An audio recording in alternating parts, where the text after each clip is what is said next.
Alright, this is my first attempt at a developer vlog, I guess you would call it.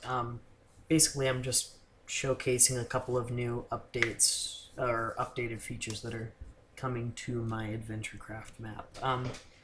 So, first off, you just see some randomly placed stuff here that I'm going to use to show you what's coming up next in the next update.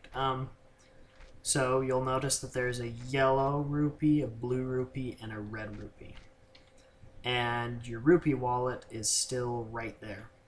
So let's see what happens when we pick up a blue rupee.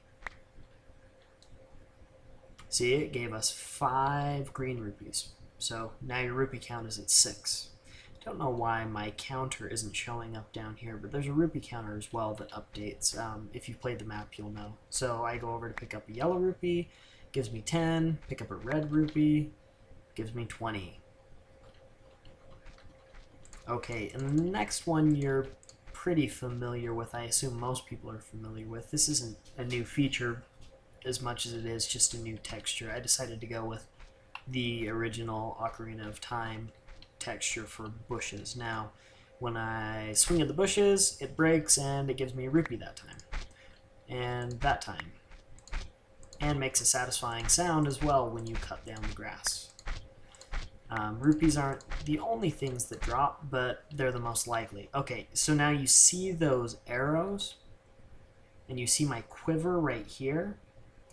So watch what happens when I pick up those arrows. Gave me all of the arrows into my quiver. It's forced to that slot, and basically the bigger your quiver, the more items you can hold, but that's something cool and interesting that wasn't in the last update. More rupees. Hearts dropped that time, and a blue rupee dropped that time. Okay, enough of the bushes. Now something that I'm really excited about.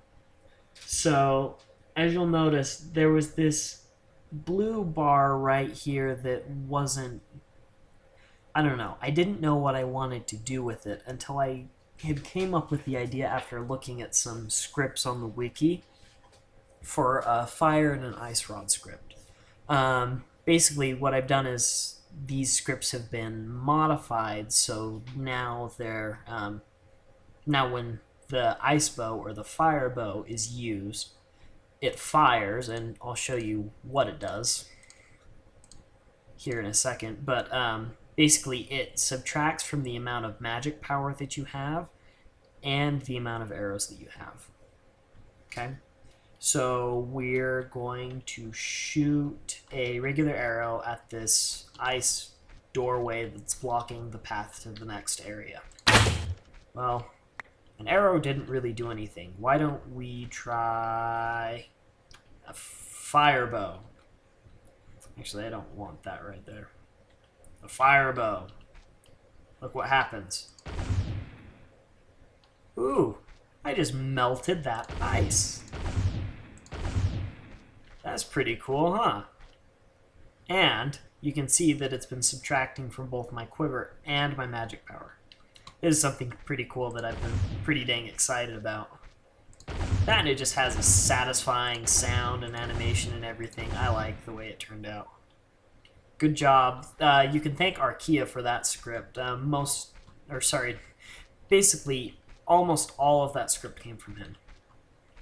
Now, this one is pretty cool as well because it allows you to freeze things, to put out fires, to freeze mobs, and to freeze water temporarily. So now when I shoot the ice arrow here, I can make, it makes a satisfying sound, but then I can make a pathway for me to jump across to get to the other side without drowning like I just would have. And I can cover everything in ice. Now, if I want to melt that ice immediately, I just use this. And look what that did. it completely removed the water from this area. So if you're paying attention to this, just remember that that will probably be in one of the dungeons, that style of puzzle. It'll probably be in a later dungeon since you won't get these items until later in the game, but that'll be an important puzzle. One important thing, I made it so you can't burn down basically anything except for ice. I'm trying to make it work so that you can only destroy certain blocks like wool with this, but for now all it's going to do is manage ice and mobs. Okay, so now that you've seen that, there's another cool sound that I'd like to show you, and that's the door opening and closing sound. Pretty cool, huh? Alright, so the next thing that we're going to do is I'm going to show you a couple of the mob sounds and the mob doors. It's daylight, so mobs apparently burn, and I forgot about that, so let's switch this. Mobs burn? Okay, now I do this, he spawns, he doesn't burn. Oh crap, oh crap, oh crap, oh crap, what am I gonna do? He makes sounds. He hurts me, I make the hurt sound. I hit him. Makes cool sounds, huh? Right, right? The scripted enemies can be hit by bow and arrows. They can be frozen if I'm far enough away for a little while. And they can be set on fire. I love how satisfying that is. Anyways, most of the drops for these scripted entities basically involve rupees, magic, hearts. Looks like that needs to be fixed because they're not supposed to drop quivers, but I guess I'll fix that after the video. Anyways, that's most of everything that I wanted to show you, and then I'm just going to go jump off this cliff, and it'll show you a cool sound.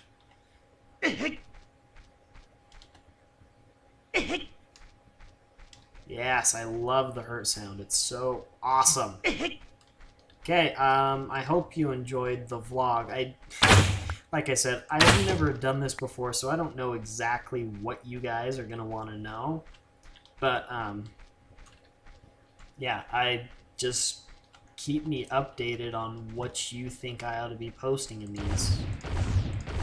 And what do you think of the sounds? What do you think of the items? What do you think of the GUI and everything with all of the cool items that you can get? You'll notice that a lot of them have been perfectly retextured from Ocarina of Time. I'm still trying to figure out how many bottles I'm going to have, but that's going to be decided later. Also, I'm trying to make the silver gauntlets an upgrade instead of an item you have to have out to use. But I don't know if that's going to be available or even relevant anytime soon. Okay. I think that's everything. Oh, except for this. What was the song?